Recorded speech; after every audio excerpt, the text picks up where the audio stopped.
उत्सवतील रंगांचा आभालियात सजला, उत्सवतील रंगांचा आभालियात सजला, नतमस्तक मी त्या सर्वांचा ज्यांनी भारत देश घडवला, नतमस्तक मी त्या सर्वांचा ज्यांनी भारत देश घडवला। आदरणीय व्यासपीठावर जमलेले सर्व मान्यवर, येथे उपस्थित असलेले माझे गुरुजन वर्ग आणि माझ्या बालमित्रांनो, आपण सर्वांना स्वातंत्र्य दिनाच्या हार्दिक शुभेच्छा।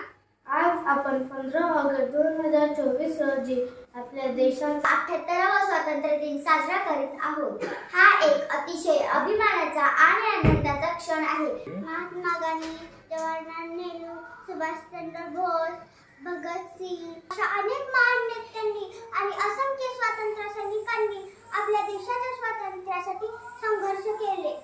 स्वातंत्र्यानंतरच्या या 78 वर्षाच्या प्रवासात आपल्या देशाने विविध क्षेत्रात प्रगती केली आहे। तंत्रज्ञान, विज्ञान, आरोग्य, शेती, शिक्षण अशा विविध क्षेत्रात आपली प्रगती अविश्वसनीय आहे। परंतु या प्रगतीमुळे आपण आपली संस्कृती आणि परंपरा विसरलो नाही। देशातील विविधता आणि एकता हीच आपली ओळख आहे। हिंदू, मुस्लिम, ख्रिश्चन, शीख अशा विविध धर्माच्या लोकांनी एकत्र येऊन आपल्या देशाला महान बनवले आहे।